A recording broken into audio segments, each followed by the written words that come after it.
The galaxy had known peace for 3,000 years.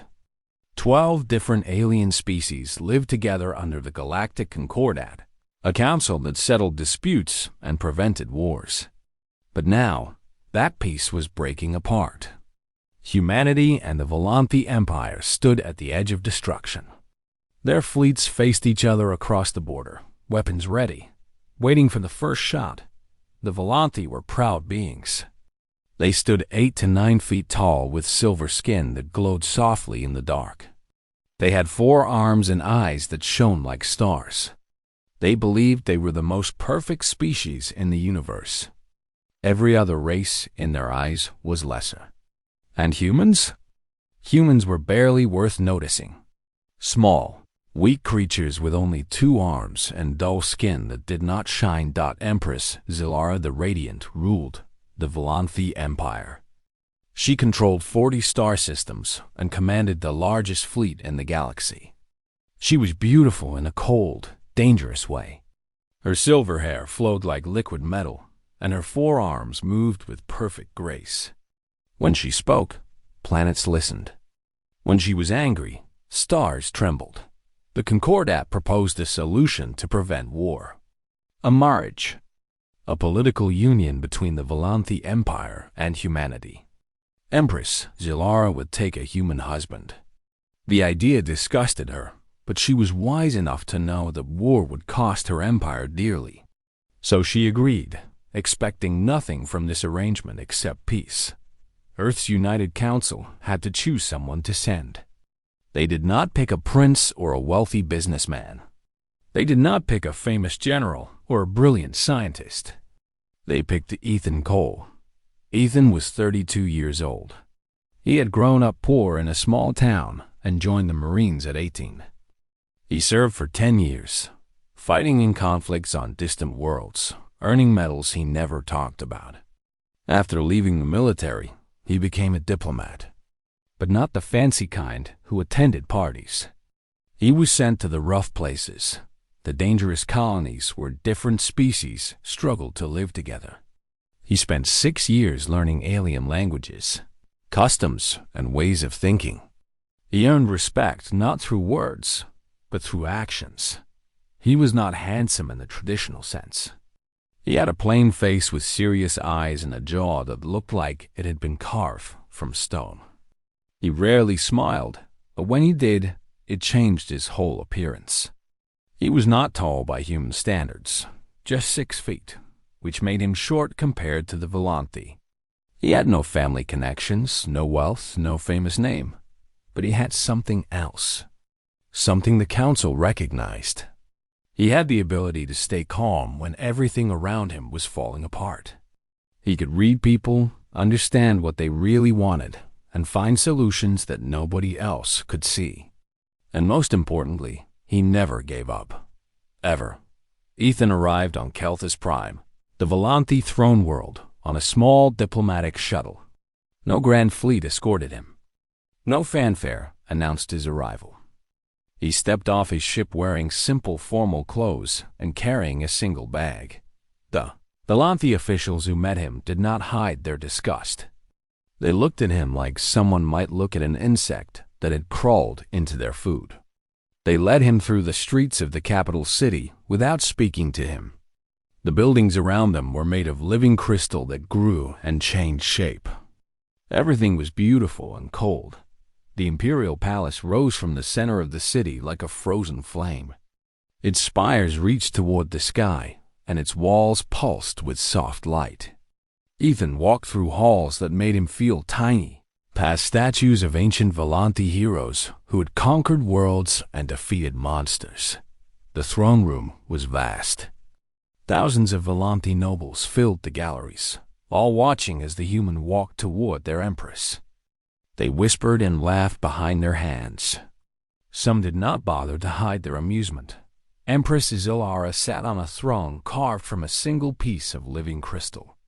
The crystal pulsed with her heartbeat, glowing brighter when she was pleased and dimming when she was angry. Right now, it glowed very faintly. Ethan walked the length of the hall alone. Every step echoed in the silence. When he reached the base of the throne, he knelt as custom demanded. He lowered his head and waited. Zilara looked down at him for a long moment. Then she laughed. It was not a kind laugh. It was the sound of someone who had just been told a very bad joke. "This is what humanity sends me?" she said. Her voice filled the hall, beautiful and cruel. "This small, pale creature? I have seen better specimens in my exotic animal collection." The court erupted in laughter. Thousands of Volanti nobles found this hilarious. The human, kneeling before their goddess Empress, being compared to a pet. Zilara raised one of her 4 hands, and the laughter stopped instantly. "Look at him. 2 arms, dull skin, no glow, no grace, no presence. He looks like something that crawled out of a swamp and learned to walk upright yesterday." More laughter. Ethan remained still, his head bowed, his expression calm. "I accept this marriage only because the alternative is destroying your pathetic species," Zilara continued. "And that would require effort I would rather not spend. So consider yourself fortunate, human. You will live in my palace. You will have food, shelter, and clothes. In return, you will stay silent. Stay invisible. Do not embarrass me with your presence. If you are very lucky, I will forget you exist entirely." She waved her upper right hand dismissively. "You may speak." Ethan raised his head slowly. His eyes met hers without fear, without anger, without anything she could mock. They were calm, steady, and surprisingly deep. "Thank you, Your Radiance," he said. His voice was quiet but clear. "I am here to serve peace between our peoples. I will try not to be a burden." Zilara had expected anger. She had expected the human to protest, to defend his species, to give her more ammunition for her jokes. His calm acceptance irritated her more than any argument would have. "Take him to his quarters," she ordered. "The ones in the East Wing, near the servants." The court laughed again as guards led Ethan away. He walked with his head high, his step steady. He did not look back. In her throne room, surrounded by her admirers, Empress Zilara had already forgotten about her new husband. He was nothing, a political necessity, a joke she would tell at parties. She had no idea what she had just brought into her palace. She had no idea that the quiet human walking toward the servants' quarters had survived things that would have broken Volanti warriors. She had no idea that behind those calm eyes was a mind that never stopped watching, never stopped thinking, never stopped planning. Ethan Cole had faced mockery before. He had faced hatred, violence, and death. He had learned long ago that words could not hurt him unless he let them. And he never let them. He reached his small room near the servants' quarters and set down his bag. Through the window, he could see the crystal spires of the palace reaching toward alien stars. He had work to do. 3 months passed on Kelphis Prime. The seasons changed, and the crystal buildings shifted their colors from blue to gold. Life in the Imperial Palace continued as it always had, with one small difference that nobody cared about. There was now a human living in the East Wing. Ethan Cole had become invisible, exactly as the Empress commanded. But invisible did not mean idle. Every morning, he woke before the suns rose. While the palace slept, he trained alone in empty courtyards. He ran, he stretched, he practiced combat moves that he had learned in a dozen different wars. His body stayed sharp and ready. Even as his mind worked on other things. After training, he walked. Not through the grand halls where nobles gathered, but through the back passages and servant corridors. He visited the kitchens where workers prepared food for thousands. He sat in public gardens where common Volanti citizens spent their afternoons. He browsed the public archives where anyone could read about history and law. At first, people avoided him. A human walking freely through their city was strange and uncomfortable.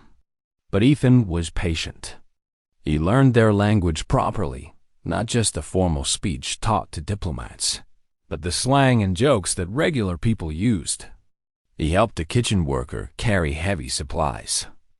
He returned a lost child to her mother.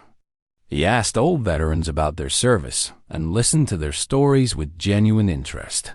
Slowly, the common people began to accept him. They still thought humans were strange, but this particular human was polite and helpful.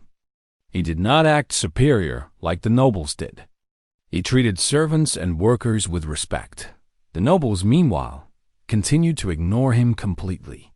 When Empress Zilara summoned him for state functions, he came and stood where he was told. The Empress always had something cruel to say at a diplomatic dinner.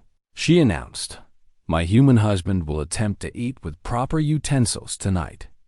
Let us see if he has evolved enough to manage it." At a military parade, she said, "I would put him in uniform, but we could not find one small enough. Perhaps children's clothing?" At a cultural festival, she simply pointed at him and laughed without saying anything at all. The court followed her lead. They called him names behind his back and to his face. The silent ape, the Empress's pet, the two-armed monkey. Ethan heard all of it and showed nothing. He bowed politely, smiled when appropriate, and never once lost his temper. But behind his calm expression, his mind was always working. He noticed things that nobody expected him to notice. He saw Lord Calvros, commander of the Imperial fleet, meeting with strange visitors who arrived at odd hours. He recognized the markings on their ships as belonging to the Drath Syndicate, a criminal organization that dealt in weapons and slaves. He watched and remembered. He saw Lady Venmyra, the Empress's chief advisor, transferring funds through complicated channels. Following the money required patience and skill, but Ethan had both. The funds were supposed to go to border colony defenses. Instead, they went into private accounts. He heard conversations between sector governors when they thought no one important was listening. 3 of them were planning rebellion. They were waiting for the right moment to declare independence and tear the empire apart. Ethan documented everything. He recorded dates, names, locations, and evidence.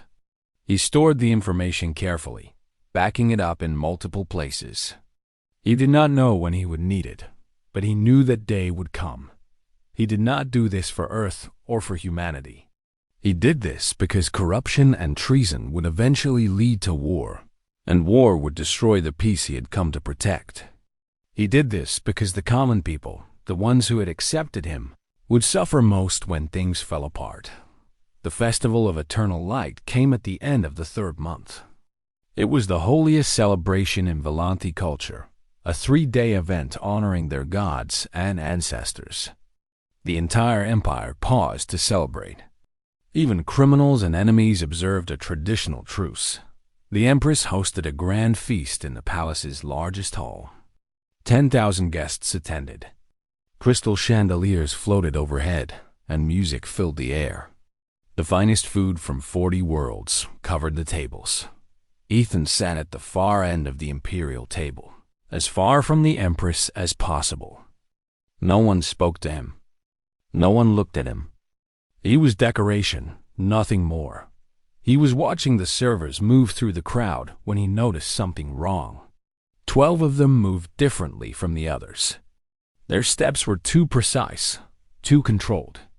They were not servants. They were soldiers pretending to be servants. Ethan's heart began to beat faster, but he kept his face calm. He watched as the 12 fake servers positioned themselves around the hall. They were creating a perimeter. They were preparing for something. The attack came without warning. The 12 assassins threw off their server uniforms and drew plasma blades. They cut through the Imperial guards before anyone could react. 2 of them charged straight toward the Empress. The hall erupted in screams. Nobles ran in every direction, blocking the guards who tried to respond. Everything was chaos. Ethan moved. He did not think about it.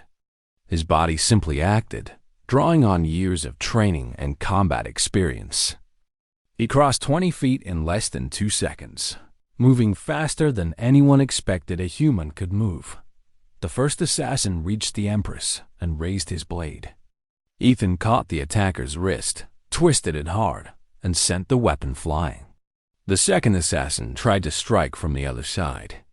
Ethan hit him in a specific nerve cluster that only someone who had studied Volanti anatomy would know.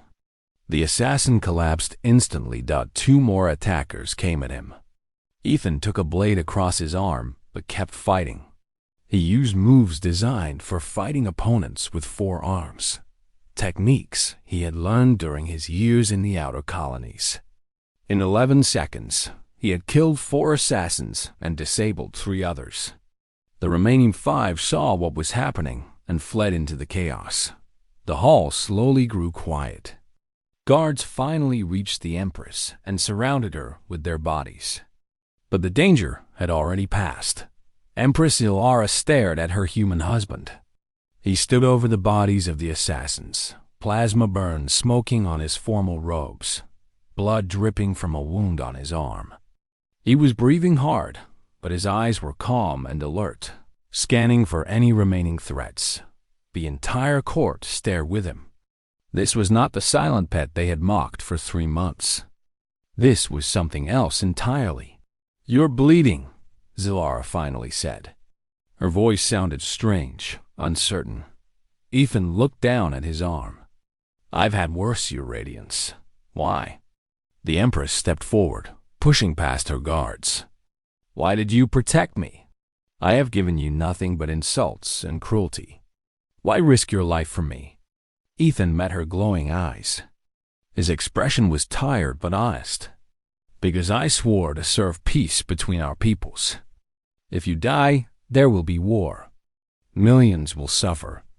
My personal feelings about your hospitality are not important."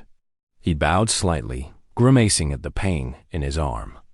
"If you will excuse me, Your Radiance, I should see a doctor." He turned and walked out of the hall, leaving thousands of stunned Volanti staring after him. The Empress watched him go, her 4 hands hanging at her sides, her crystal throne pulsing with confused colors.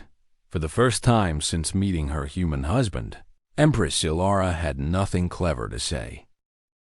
The assassination attempt changed everything in the Imperial Palace. Guards doubled their patrols. Officials questioned everyone who had been in the hall. The Empress ordered her intelligence services to find out who had sent the killers and why, but the intelligence services found nothing useful. Every lead ended in confusion. Every trail went cold. After 2 weeks of investigation, they had more questions than answers. Empress Ilara sat alone in her private chambers, reading the useless reports. Her intelligence chiefs had failed her. Her trusted advisors seemed nervous and evasive. Something was very wrong in her empire, and she could not see what it was. She thought about the human. She had not spoken to him since the night of the attack. He had saved her life, and then simply walked away as if it meant nothing to him. She could not understand him. She could not predict him. And for someone who had always been in control, that was deeply unsettling. She summoned him. Ethan arrived within the hour, his arms still bandaged from the attack. He bowed properly and waited to be addressed, just as he had always done. Zilara studied him for a long moment. He looked the same as always, calm and patient. But she saw him differently now. She remembered how fast he had moved, how precisely he had struck. This was not a simple man. This was something dangerous wrapped in humble clothing. "My intelligence services have failed to find the source of the assassination attempt," she said finally. "Do you have any insights to offer?" Ethan was quiet for a moment. Then he said, "May I speak freely, Your Radiance?" "You may. Your intelligence services cannot find the source because the source is within your own court. Several of your most trusted officials are involved in treason, corruption, and criminal activity. They have been working to undermine your empire for years." Xylara's eyes narrowed. "That is a serious accusation." Do you have evidence? Ethan reached into his coat and pulled out a small data device. 3 months of documentation. Names, dates, transactions, and meeting locations. Everything you need to understand what has been happening under your nose. He handed her the device. She took it slowly, her 4 hands trembling slightly with anger or surprise. She connected it to her private terminal and began to read. What she saw made her blood run cold. Lord Calvros, her fleet commander, had been meeting with the Drath Syndicate for over a year. He was selling military secrets and positioning his ships for a coup. Lady Venmyra had stolen billions of credits from defense budgets, leaving border colonies vulnerable to attack. 3 sector governors were planning to declare independence and had already made secret alliances with hostile powers. The evidence was overwhelming and undeniable. It included recorded conversations, financial records, and detailed timelines. Someone had done an incredible amount of work to gather all of this. Zilara looked up from the terminal. How did you obtain this information? I walked through your city, Ethan said simply. I listened in your kitchens and gardens. I watched your nobles when they thought no one was paying attention. Your people assumed I was too stupid to understand what I was seeing. They spoke freely around me. Why did you gather this? What do you gain from it? Ethan met her eyes. I gain nothing, Your Radiance. I did it because an unstable Volanti empire threatens galactic peace. I did it because corruption causes suffering among your common citizens who have done nothing to deserve it. I did it because it was the right thing to do. Zilara was silent for a long time. She had expected humans to be selfish, greedy, and short-sighted. Everything she had been taught said they were a primitive species barely worth acknowledging. But this human had spent 3 months being mocked and insulted. And instead of plotting revenge, he had worked to protect her empire. I owe you an apology, she said quietly. I treated you terribly. I said cruel things that no one deserves to hear. You owe me nothing, Your Radiance. I did not do this for gratitude or recognition. Then what do you want? Ethan thought about the question carefully. I want peace. I want the common people, human and Volanthi alike, to live without fear of war. I want this marriage to mean something more than political convenience. I want to build something that lasts. Zilara found herself believing him. There was no deception in his voice, no hidden agenda in his eyes. He meant exactly what he said. You are not what I expected, she said. Most people aren't once you get to know them. The purge that followed shook the empire to its foundations. Lord Calvros was arrested in his own command center, surrounded by evidence of his treachery. 47 other conspirators were taken into custody. Lady Venmyra chose to take her own life rather than face public trial and disgrace. 2 of the 3 treasonous governors surrendered peacefully when they realized they had been discovered. The 3rd tried to flee in his personal ship. He was intercepted by loyal forces acting on information Ethan had provided. The Galactic Concordat watched these events with great interest. News reports across the galaxy discussed the human representative who had somehow uncovered the largest conspiracy in Volanti history. The silent husband, once dismissed as a political joke, had become the most talked about figure in civilized space. But the biggest changes happened privately, away from the public eye. Empress Ilara began inviting Ethan to her private councils. At first, she asked for his opinions on security matters. Then she asked about diplomacy, economics, and governance. She discovered that he had a talent for seeing problems from angles that others missed. She also discovered that she enjoyed talking to him. He did not flatter her or agree with everything she said. He challenged her ideas respectfully and offered alternatives she had not considered. He made her think in new ways. She started eating dinner with him in her private chambers instead of at grand public feasts. She found herself laughing at his quiet sense of humor. She noticed how his serious face changed completely when he smiled, how his eyes became warm and bright. Rumors spread through the court. Servants whispered that the Empress had delayed a council meeting to finish a conversation with her human husband. Guards reported that she had ordered matching formal robes for him in her royal colors. Kitchen staff noticed that she requested human dishes alongside. The Lanti cuisine. The nobles who had mocked Ethan grew quiet. The officials who had ignored him started treating him with careful respect. Something was changing in the palace, and everyone could feel it. 6 months after the assassination attempt, Empress Zilara made an announcement that silenced every whisper and rumor in the galaxy. She was pregnant with a hybrid child, the first human Volanthi offspring in history. The child had not been created through political duty or scientific experiment. It had been conceived through genuine love between two people who had found each other against all odds. When her advisors expressed concern about the implications, Zilara's response became legendary throughout the galaxy. "I mocked this man as lesser than animals," she said. "He saved my life, my throne, and my empire without asking for anything in return. If my child inherits even half of his character, they will be the greatest ruler the Volanthi have ever known." Ethan stood beside her as she made the announcement, his hand resting gently on her lower left arm. He did not speak. He did not need to. His calm presence said everything that mattered. The galaxy had witnessed something it never expected. A bridge had been built between two species through patience, courage, and love. But not everyone was happy about it. In the shadows, enemies were already planning their response. Not everyone in the Volanthi Empire celebrated the news of the hybrid heir. For many traditionalists, the pregnancy was not a miracle, but an abomination. They believed that mixing Volanthi blood with human blood was the worst crime imaginable. They called it contamination, corruption, and the death of their pure lineage. These purist factions had stayed quiet while Ethan was just a political decoration. But now that he had won the Empress's heart and fathered her child, they could no longer remain silent. They found their champion in High Lord Thrikos, Zilara's uncle and the greatest warrior in living Volanthi memory.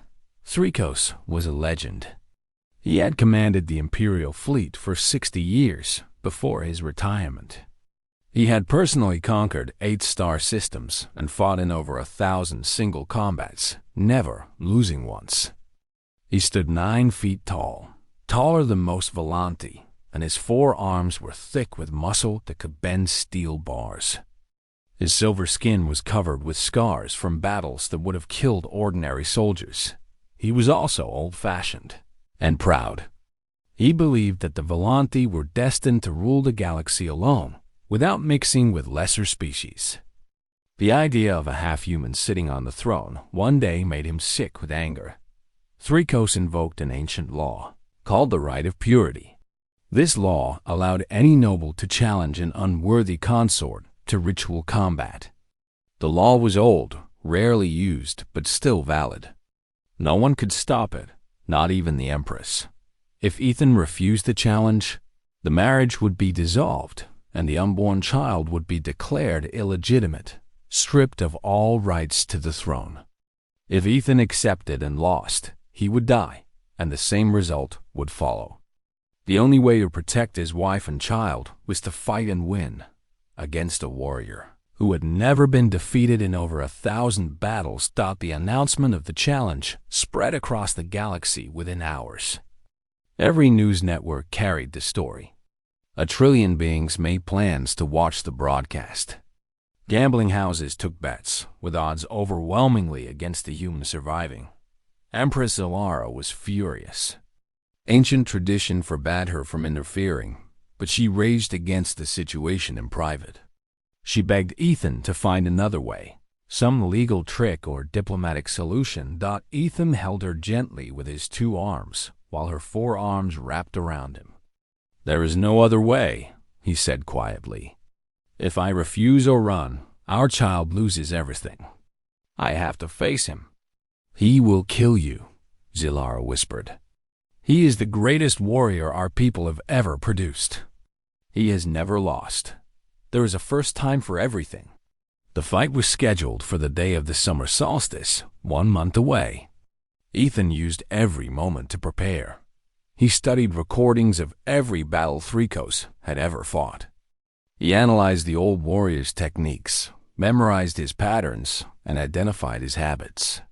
Thrikos was incredibly skilled and powerful, but he had weaknesses. Everyone had weaknesses. The biggest one was endurance. Velanthi were physically superior to humans in almost every way. They were stronger, taller, and had twice as many arms. But they tired quickly. Their bodies burned energy at an incredible rate during intense physical activity. A Velanthi warrior at full power was unstoppable, but that power faded fast. Humans were different. They had evolved on a harsh world where survival meant running for hours to chase prey or escape predators. Human endurance exceeded almost every known species. A human could not match a Velanthi's explosive strength, but a human could outlast one. Ethan trained accordingly. He ran for hours every day, pushing his stamina to its limits.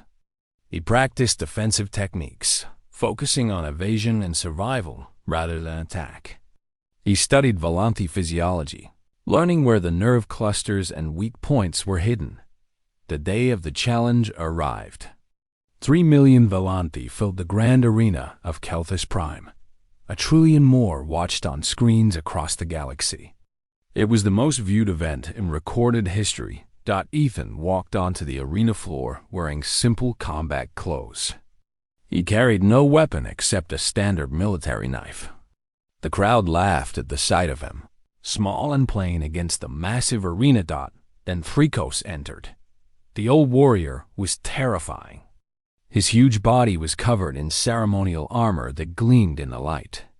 He carried a plasma glaive, a weapon that could cut through starship armor like paper.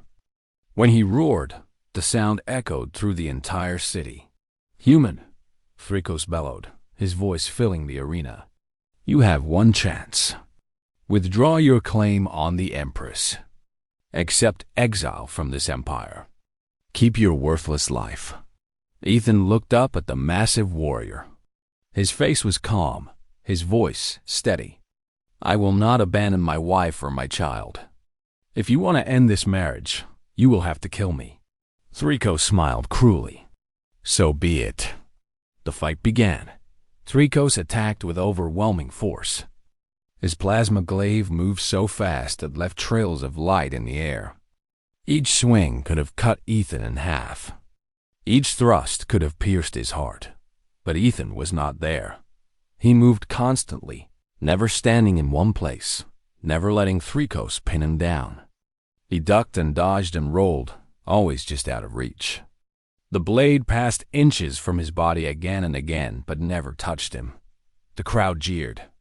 They called him a coward for running instead of fighting. They demanded that he stand and face his enemy like a true warrior. Ethan ignored them. He knew what he was doing. The first hour passed. Thrikos' attacks grew slightly slower, his movements less precise. He was tiring, just as Ethan had predicted. But the old warrior was still dangerous, still capable of killing with a single blow. The second hour passed. Thrikos was breathing heavily now. Sweat dripped from his silver skin. His forearms did not move with the same perfect coordination as before. Ethan began to see openings, small gaps in the warrior's defense. He did not take them yet. He waited. In the third hour, Thrikos made a mistake. He overextended on a sweeping strike, putting too much power into a blow that missed. For just a moment, he was off balance. Ethan moved. He dove forward, under the arc of the glaive, inside Thrikos' reach. His knife found the nerve cluster where Velanthi stored their emergency strength. He drove the blade deep. Thrikos convulsed. All four of his arms spasmed at once, and the glaive fell from his grip. Ethan caught it before it hit the ground. He reversed the weapon and pressed the blade against the old warrior's throat. The arena fell completely silent. 3 million Volanthi stared in disbelief. The undefeated champion was on his knees, a human standing over him with a blade at his throat. "I could kill you," Ethan said quietly, speaking only to Thrikos. "Your laws would allow it. You challenged me, and I won. Your life is mine to take." Thrikos said nothing. His eyes were filled with shock and something that might have been fear. "But I did not come here to prove that humans are better than Volanthi," Ethan continued. "I came here to prove that we are worthy, that we deserve to stand beside you, not beneath you." He stepped back and threw the glaive aside. It clattered on the arena floor, loud in the silence. "This challenge is over. I have won.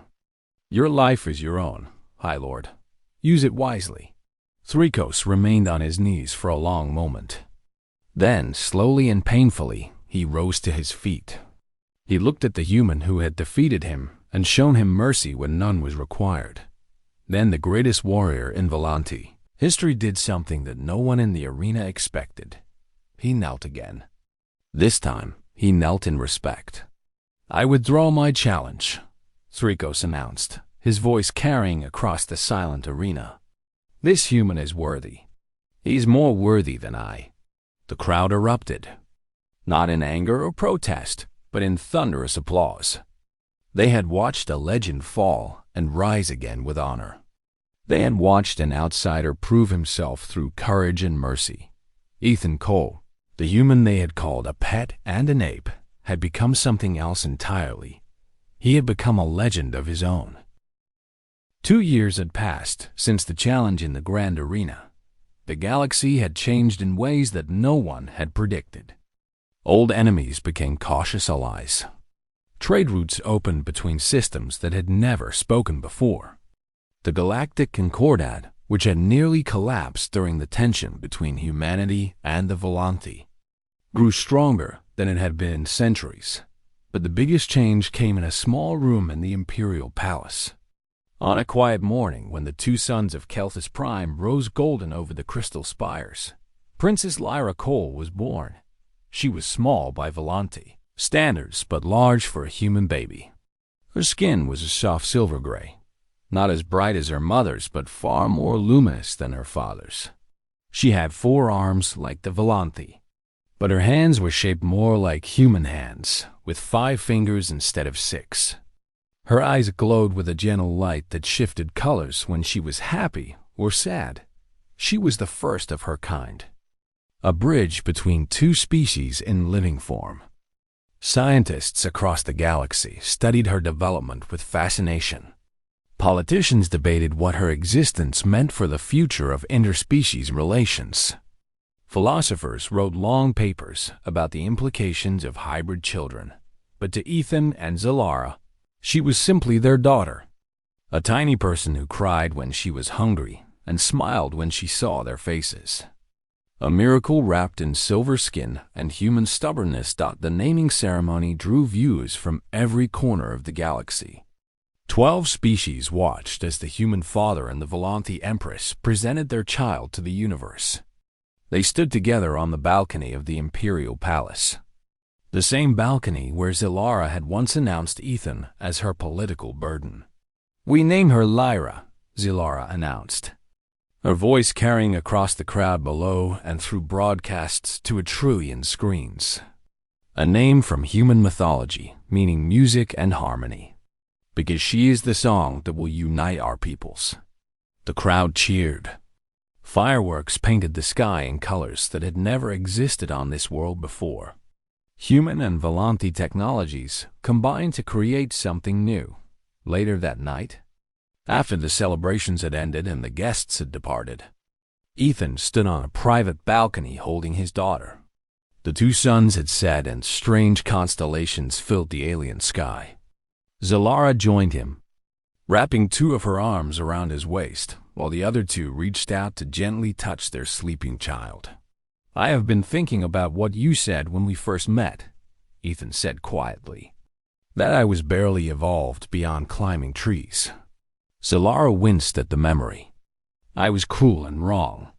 I was so certain of my own superiority, that I could not see what was standing right in front of me. You were not entirely wrong, though. Ethan smiled, a rare and warm expression. Humans did climb trees. We hunted on savannas.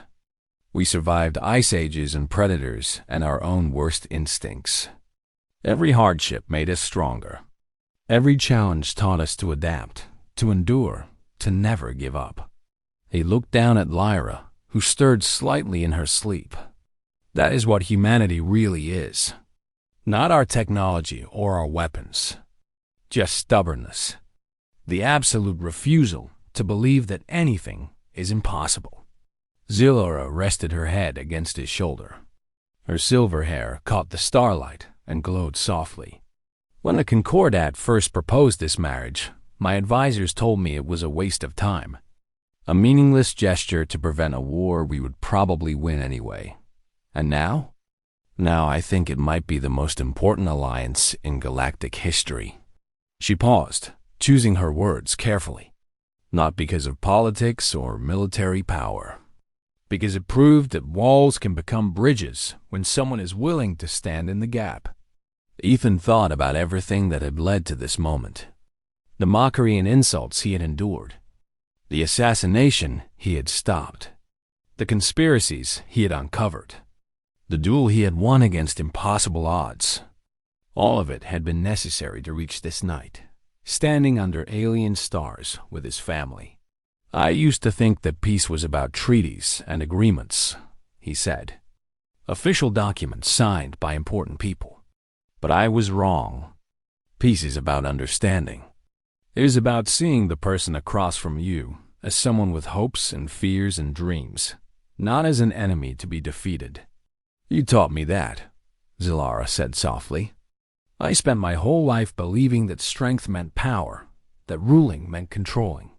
You showed me that real strength is patience. Real power is earning trust instead of demanding obedience. She turned to face him, all four arms pulling him and their daughter close. I was the most feared ruler in the galaxy. I had everything anyone could want.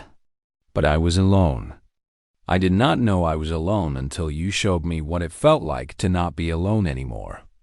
Ethan kissed her forehead gently, a gesture she had found strange at first, but had grown to love. You are not alone.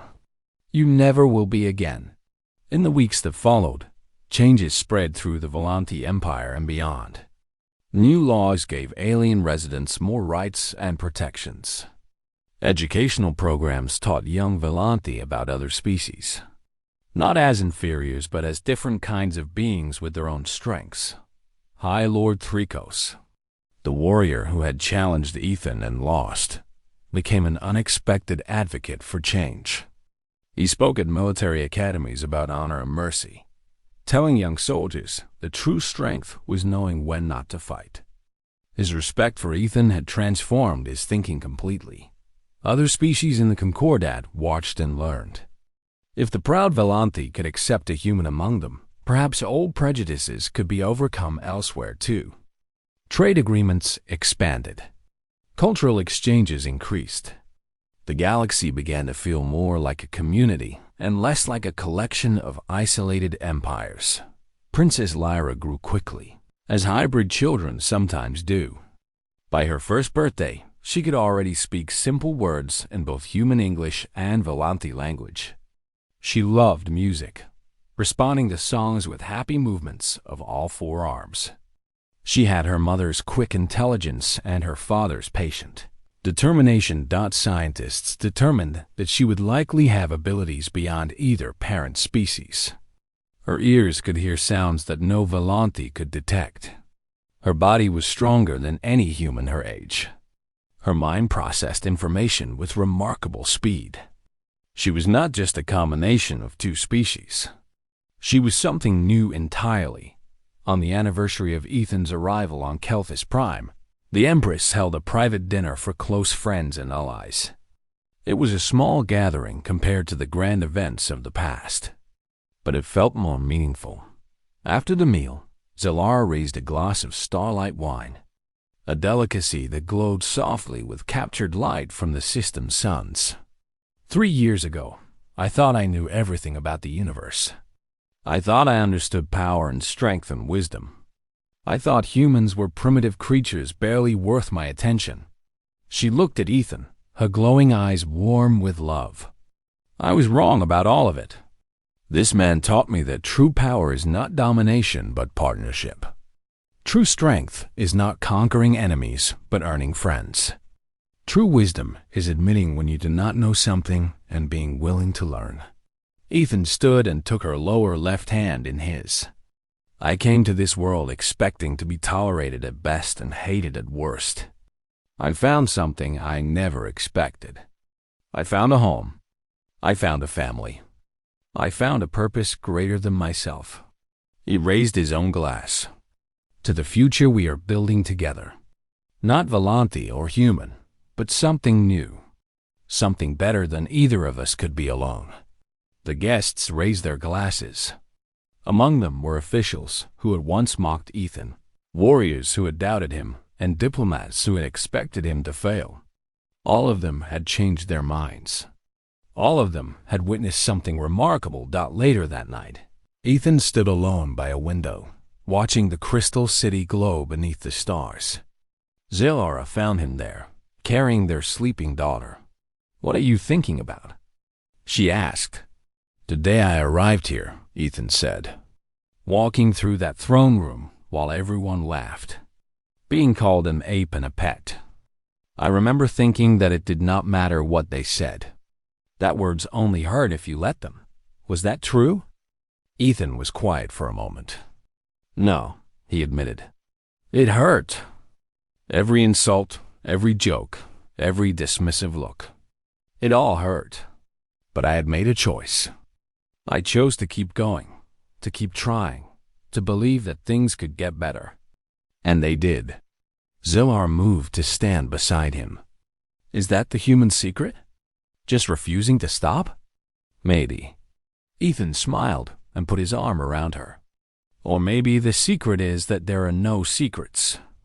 Just choices, made one at a time, adding up to something meaningful." Lyra stirred in her mother's arms, opening her color-shifting eyes. She looked up at her parents and made a small sound of contentment before falling back asleep. The galaxy was full of challenges. Old prejudices still existed. New conflicts would arise. The work of building peace was never finished. But on this night, under alien stars, a human and a Volanti and their daughter stood together as a family. They had proven that different species could not just coexist, but could love each other and create something beautiful together. They had proven that walls could become bridges, and that was enough. That was everything. The end.